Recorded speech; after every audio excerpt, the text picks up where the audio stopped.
I think of all the sort of places that the EdTech tour went around the world, there's probably nowhere where the problems are as in sharp relief as in Africa. I think that despite the learning development goals, there are about 30 million children who are out of education entirely in sub-Saharan Africa.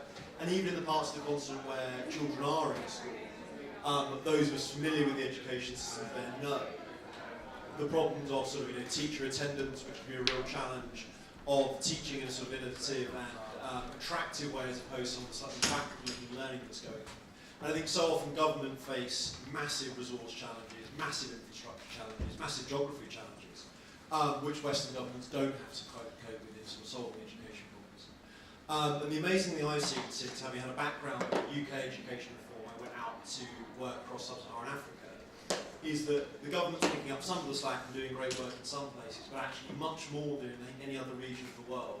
It's entrepreneurs who are picking up the slack, and particularly using technology to overcome some of these challenges. So that's the reason that one of the things we're announcing today is that I'm partnering up with CiTi, who Lethe is representing, to explore launching Africa's first EdTech incubator and cluster, which I think is really exciting. But also we've got a bunch here of entrepreneurs who are doing brilliant things in Africa in different ways, and we're going to talk a little bit with them about what they're doing to solve some of Africa's education challenges, and kind of particularly why they think EdTech is the solution to some of those problems. So what I'm going to do first up is I'm going to ask everyone to give me about a minute, really no more than that, because we've only got half an hour, about what they're doing and sort of some of the problems they're solving. So I'll start with Glenn, who's from Siemens. Yep, thanks Jamie. Hi to everybody. Yeah, Siemens is an animation and gaming company based in Cape Town. We work with large corporates and government entities to drive behavior change using visual communication. So we really believe in this idea of creating a new narrative, and we think animation is a great way to craft a new story and get that onto smart devices everywhere. But of course, a new narrative is no good if you don't have agency, the power to do something about it. And that's where, over the years, we've learned a thing or two as humanity, and gaming is a powerful way. And if we can harness the power and the energy that kids, particularly, and even older people put behind gaming, we think we can change the world. So yeah, we drive behavior change using animation and games, increasingly augmented reality and virtual reality. So thank you very much. Great stuff. Yes. Thanks. My name is Riaz. I'm the founder of Hyperion Development. We run the largest online course platform for programming and computer science education in Africa. So we're currently one of the largest providers of this type of education in sub-Saharan Africa. Google's first education market in South Africa, working with schools, university students, academics. We offer courses that are adapted to the African context. So that's a context where people have limited access to internet, can't easily take video-based courses. They also need a lot of help. So kind of one of our key innovations is pairing students with one-on-one human tutors who can provide them with a very high level of support. And we've kind of positioned as a social enterprise where we sell our courses to high LSM demographics and provide courses for free to people who come from lower income backgrounds. Yeah, very excited to be here today. Hi there everyone, my name is Rabala. I'm the founder and CEO of Rekidle Learning. The one up there is wrong, it's my first start. And essentially, we work around various solutions in the learning space, working with companies and academic institutions in South Africa, Botswana and Kenya. One space that we focus on is bite-sized, personalized learning in corporate environments as well as academic, in, for example, English learning, but not for foreign-speaking learners, but for learners who do speak English, but just write it quite poorly at academic or university levels. How do we address that?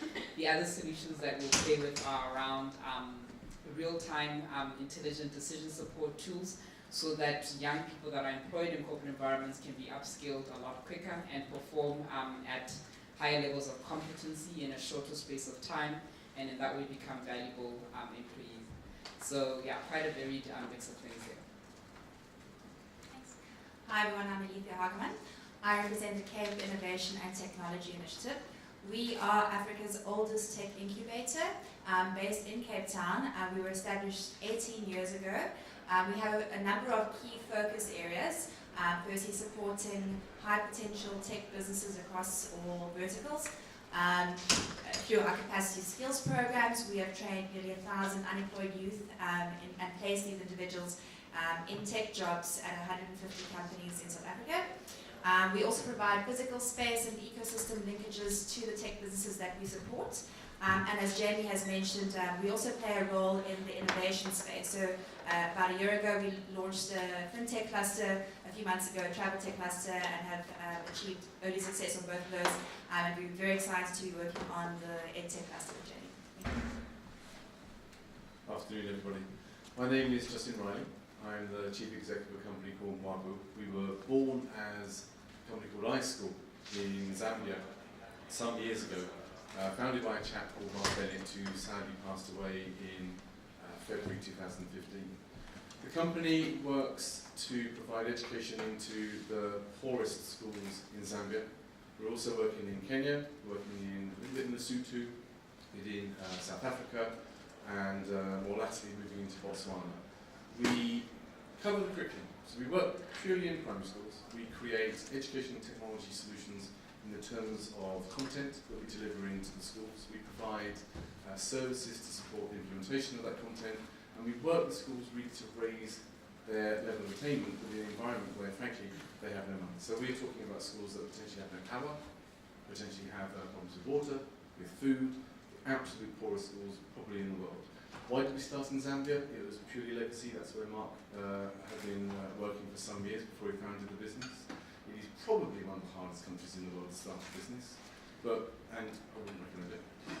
But what you get out of that is if you're working in schools that have that much adversity, you start to get creative, innovative, you start to look at solutions that are both not just in terms of the technology for education, but also in terms of financial systems, in terms of the infrastructure that you need to support it, and you start to build a really innovative group of partners that you want to work with in order to tackle those solutions. So we are very much into growth mode at the moment. We are expanding beyond the countries that we're working in, and I'm building out a team over the next year or so to allow us to do that, some of which are in here today. And I think the exciting future for us is probably going to be quite a long one. Brilliant, thanks guys. So one thing I was really keen to ask you to share with us is why do you think that it's EdTech specifically, rather than other sort of types of education reform or change or implementation, that's so kind of central to solving some of the problems we've got in Africa and Sub-Saharan Africa in particular? And anyone can start with this. You've got the mic. The first thing to remember is it's not just education technology. Education technology is part of the solution. If you are putting any kind of solution into a school, it needs to come with implementation, training, program management, ongoing support, and frankly a lot of love. You've got to sit there holding their hands throughout that process. You're changing the way they're educating in schools. And technology is the way and the how. It is not the reason you're there. I heard in the session before somebody said it's not about output, it's about outcomes. You couldn't agree more. This is around taking children who are either not getting a decent education or not getting any education at all, and providing them with a means to access that education in a better way. We spend some of our time focused on the learners, obviously, but we also spend a good chunk of our time doing the teachers and increasing the capacity of teachers, looking at their capability and enabling them to cope with the education system that they're having to deal with. A lot of the teachers we're talking to just rock up one day and say, I'm going to be a teacher. They have no experience themselves with education. They've probably never been in a classroom themselves and experienced with education. They certainly haven't had the backgrounds that most of the people in this room would have. And I think when you talk about education technology specifically, you're talking about a means to effectively and cost-effectively get that experience in front of those teachers, provide them with an environment that allows them to grow as teachers, not just as teachers, and give them life skills that enable them to take that moving forward. It's a really, I think in that cost-effectiveness, there are also talk to that, because I think one of the levels of resource constraint, both from the government and even the private sector, I think, is something which most people in this room would struggle to imagine if you haven't been out there and seen it. So there are sort of fancy talking stuff. Yeah, so I think it's absolutely around that. You know, we have both probably the best and worst schools in Africa. More than that, I think we have a unique opportunity because of our tragic history to really embrace cultural diversity, to really understand and apply our minds to the subtleties of the kinds of things that Mark's talking about. Our market is quite small, and by necessity it requires us to look beyond just sub-Saharan Africa, and we may as well just get to the top of the continent, turn right, go into Asia, and see how what we've learned might be applicable more generally. So it's our ability to understand cultures, be sensitive to the needs of others. We are at least 20% cleverer than we were this time last year because our exchange rate appreciates phenomenally. So,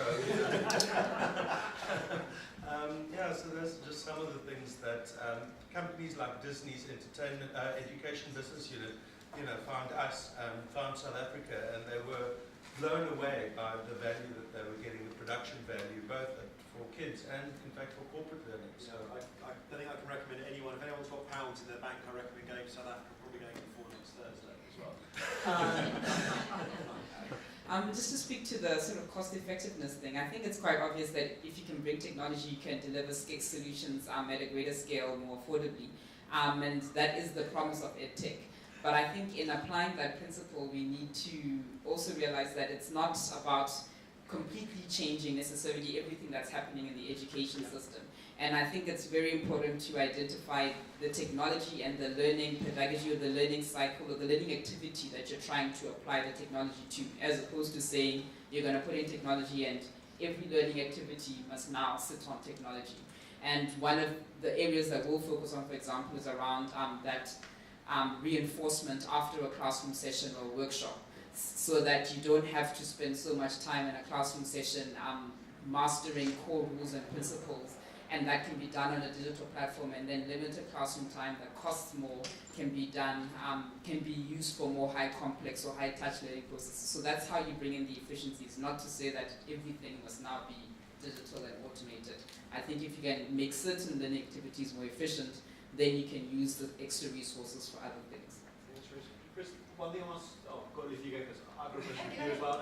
I was going to ask you, what was it about education? So CiTi's got great background, success in travel tech and fintech. Why was it EdTech that you guys started? I think I agree with Justin. I don't see it as a magic bullet necessarily, but I think what's really great about EdTech and what we're really seeing is that there are a lot of individuals, for-profit companies, and institutions that are getting involved in education. And I think if we look back 20 years, when we were all in school, I think the most access we got to support beyond our school system was maybe an extra maths book or extra maths classes. So what EdTech really does is increases opportunities for learners. So there are a lot more avenues and a lot more resources in terms of information and education. And I think that really leads to a more empowered learner who can take learning into their own hands. So the question I have for you is that, I know that your company, which everyone should check out the website, it really is tremendous. Google showed a lot of interest in you guys. Why do you think it is that big companies like Google is getting interested in an African EdTech? Sure. Well, our specialization is computer science education, which has the power to be uniquely empowering in the context we work in. No skill is really as hard to learn. If you learn the skill in a place like Africa, you can move into a career that's very, very lucrative. So in South Africa alone, the country where developer salaries relative to living costs, South Africa is the highest in the world, higher than the US. And so I think Google's interest is really, when you look at Africa as a whole, there's this huge untapped potential for a new pool of computer scientists and software developers. And initiatives like Andela have capitalized on this, and to some extent, but there's still a lot more that can be done in terms of at least offering that education at scale and then providing further opportunities for people who perform very well. I think Google's mission as a whole is to promote also computer science education globally, because that's one place where there's still so much more that can be done. Now let's go across time. What's the biggest, would you guys say, the biggest challenge you're facing, whether it's national or stage, around scaling your company or doing what you want to, making an impact? What would you all think was the biggest challenge you were facing? Please start. As you've got the Well, for us, in terms of scaling, so we're an online course platform, and so we've never marketed outside of South Africa, but we have students from 8 African countries. So a lot of organic growth, but the demand is more than we can actually keep up with it. So at the moment, we're raising seed funding. We've been bootstrapping now, and a lot of South African companies will bootstrap or African companies for a while. But when it comes to raising that seed round, if you're just able to look at investors in South Africa, it's quite limited. You may have to go grow other good partners or try to raise in the UK. So we're very lucky to have those legs, but definitely seed funding is quite a challenge. Yeah, from my perspective, it's really around access to markets. We're a very, very long way away, and our domestic market, as I mentioned previously, is quite small. So really it's finding sales channels, distribution partnerships, revenue share arrangements, because I think to the point just made that really what VCs or others want to see is a predictable way to market and a way to do that. So almost inevitably we're constrained with B2B plays because they are slightly more reliable. We're doing a virtual reality project on airline training, and that's great because it's insanely predictable. Sorry about that, might be for me. Yeah, so we're doing a VR play, and that's great. You know, Boeing and Airbus are kind enough to publish their data 10 years into the future, so you can make a somewhat call on that. But really, I would say, in the spirit of collaboration, that really drives value everywhere, and more so in education. We just need some friends, some people who want to help us access markets. I think what we deliver is world class, and I would say we have a demand problem and not a supply problem for now.